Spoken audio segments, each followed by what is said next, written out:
नमस्कार, मी स्नेहा परब। आज मी तुम्हाला भोपळ्याच्या पानांची भाजी कशी बनवायची ते दाखवणार आहे। ही भोपळ्याचा वेल हा पावसाळ्यामध्ये सहसा येतो आणि ती जमिनीवर असतो तो खाली, त्यामुळे तो स्वच्छ धुवून घ्यायची। ते कोवळी पानं असते तो खूप चांगला त्याची भाजी छान होते। ही भोपळ्याची पानं अशी दिसतात। ही भाजी मी मिठाच्या पाण्यात स्वच्छ धुवून घेतली, 2-3 पाणी काढले आणि त्याच्यानंतर मिठाच्या पाण्यात ठेवून नंतर ती कापून घेतली बारीक। अशी ही बारीक कापायची भाजी।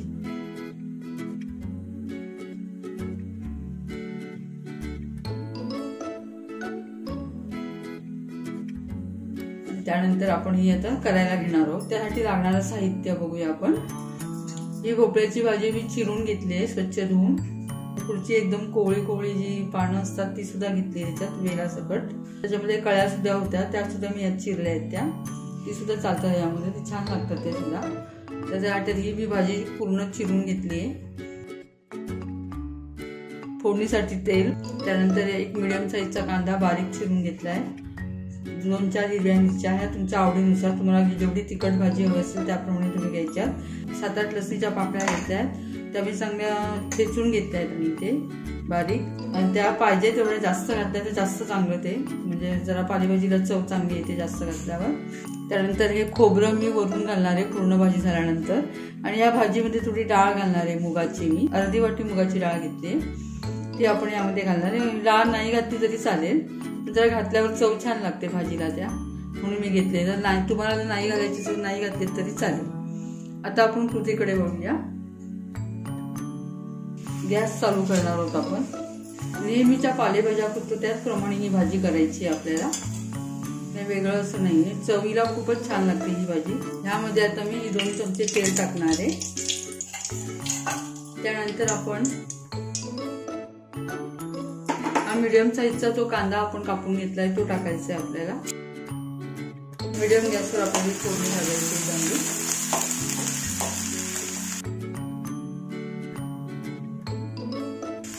कांदा लालसर थोडा आल्यानंतर आपण या हिरव्या मिरच्या टाकणार आहोत त्यामध्ये।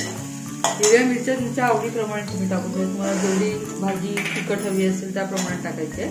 मी इथे मुद्दामून मोठ्या मिरच्या कापल्यात, कारण पालेभाजीचा कलर पण हिरवा असतो, समजत नाही। लहान मुलं खाताना कदाचित चुकून त्याच्या तोंडात गेली तर मग ते भाजी खायला बघत नाही ना, म्हणून मोठ्या ठेवल्यात मी मिरच्या या। कांदा आणि मिरची चांगली भाजत आल्यानंतर आपण त्यामध्ये लसूण ठेचून घेतले 10-12 पाकळ्या त्या घालायचे। पालेभाजीत लसूण जास्त टाकला की जरा पालेभाजीला चव चांगली येते, प्रमाणाच्या बाहेरही नाही। 10 ते 12 ठीक आहे, म्हणजे थोडी कशी आहे त्या प्रमाणावर। फोडणी चांगली भाजून झाल्यानंतर, कांदा लालसर झाल्यानंतर आपण ही जी अर्धा वाटी मुगाची डाळ भिजत घालून ठेवलेली 4 तास ती टाकायची, ती परतून घ्यायची चांगली। गॅस बारीक करायची आता आपल्याला, पण ती डाळ शिजायलाही हवी थोडी। ती एका उभेवर शिजते त्याची, पण पालेभाजीला मध्ये पाणी असतं, त्या पाण्याच्या उभेवर शिजते भाजी। चवीपुरता मीठ घ्यायचं आपण, थोडी असं मीठ मी आता या डाळीवर टाकणार आहे, चव लागते ना थोडी, अळणी लागते ती डाळ। आता आपण ही जी भाजी चिरून घेतली भोपळ्याच्या पानांची ती आता मी यामध्येच घालणार आहे।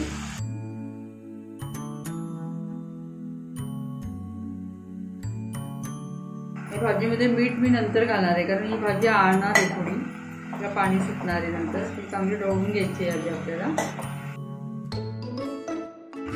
बारीक गॅस करायचा आहे आपल्याला।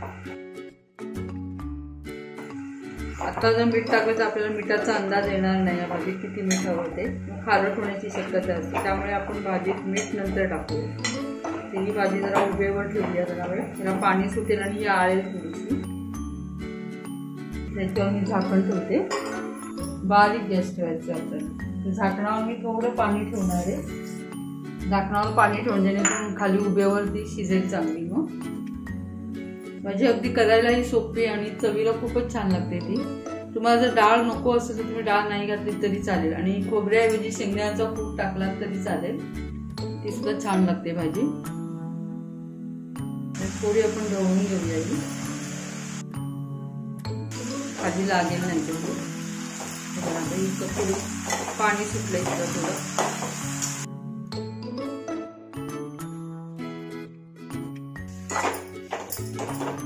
ही आता आळली आहे भाजी आपली. आता पाणी सुटलंय भाजीला.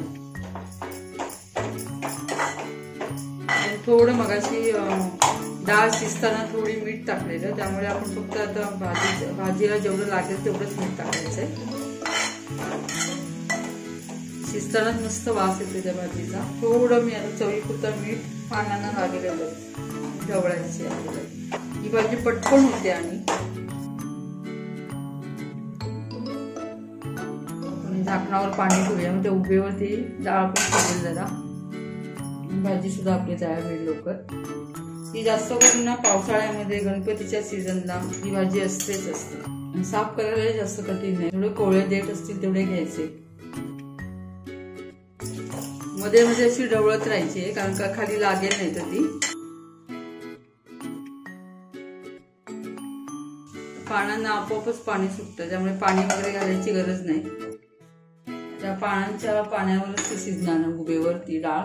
नुसत्या पाण्याची सुद्धा भाजी करतात. जर डाळ नको असं पानं चिरायची आणि बाकी सर्व जे साहित्य आहे ते घालायचं, तरी सुद्धा छान होते ती भाजी. तिचा एक सुगंधच वेगळा आहे त्या भाजीचा. झाली का बघूया आपण आता.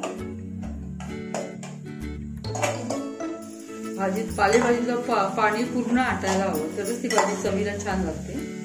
पूर्ण कोरडी व्हायला हवी ती भाजी. अजून या भाजीत पाणी आहे, अजून थोडी व्हायला हवी. पूर्ण पाणी आटल्यानंतर आपण त्यामध्ये खोबरं टाकणार आहोत. ही भाजी जरा स्वच्छ धुवून घ्यावी लागते, कारण वेल ही कशी जमिनीवर असते ना, त्यामुळे माती वगैरे लागते त्या पानांना. त्यामुळे स्वच्छ धुवून घ्यायला लागते. 2 ते 3 वेळा धुवून घेतल्यानंतर मिठाच्या पाण्यातून जरा काढायची. पालेभाज्या नेहमी मिठाच्या पाण्यातून काढलेल्या भाज्या असतात. काही जंतू वगैरे असतील तर ते मरतील, त्यामुळे स्वच्छ धुवून घ्यायच्या भाज्या. पावसाळ्यात तर जास्त काळजी घ्यायला लागते पालेभाज्या करताना. आता आपण ही भाजी झाली का बघूया. या भाजीचं पाणी आपलं संपत आलं, पूर्ण कोरडी झाली आहे भाजी. आता आपण यामध्ये खोबरं टाकूया. तुम्ही खोबऱ्याऐवजी शेंगदाण्याचा कूट टाकलात तरी चालेल. मी ओलं खोबरं टाकते यामध्ये. एक बघते, तुमच्या आवडीप्रमाणे पाहिजे तेवढं टाकू शकता, जास्तही नाही प्रमाणाच्या बाहेर. भाजीला जेवढं लागेल तेवढं चांगलं ढवळून घ्यायचं आपल्याला. ते खोबरं पण एकजीव व्हायला हवं भाजीमध्ये चांगलं. जराच त्या भाजीमध्ये उतरायला हवा थोडा. त्यामुळे 2 मिनिटं गॅस चालू ठेवायचा आहे. चांगलं मिक्स करून घ्यायचं आणि मगच गॅस बंद करायचा. छान मिक्स झाली आहे भाजी आपली. थोड्या वेळ मी 2 मिनिटं झाकण ठेवणार आहे. मिक्स करून झाल्यावर 2 मिनिटानंतर मी गॅस बंद करणार आहे. गॅस बारीकच ठेवायचा आहे आपल्याला. आता हे 2 मिनिटं झालेत. आपण झाकण काढून बघूया. मस्त झाली आहे भाजी आपली. पाणी जरा सुद्धा नाही. पाणी राहिलं की ती पचपचीत लागते भाजी, मग चवीला चांगली लागत नाही. झाली आपली एकदम ड्राय झाली भाजी मस्त. आता मी हा गॅस बंद करते. अशा प्रकारे आपली भोपळ्याच्या पानांची भाजी तयार झाली. तुम्ही नक्की करून बघा, चवीला खूपच छान लागते. माझा हा व्हिडिओ जर तुम्हाला आवडला असेल तर माझ्या या व्हिडिओला लाईक करा. माझे लेटेस्ट अपडेट हवे असतील तर माझ्या यूट्यूब चॅनलला सबस्क्राईब जरूर करा. आता आपण भेटू नेक्स्ट व्हिडिओमध्ये. तोपर्यंत नमस्कार.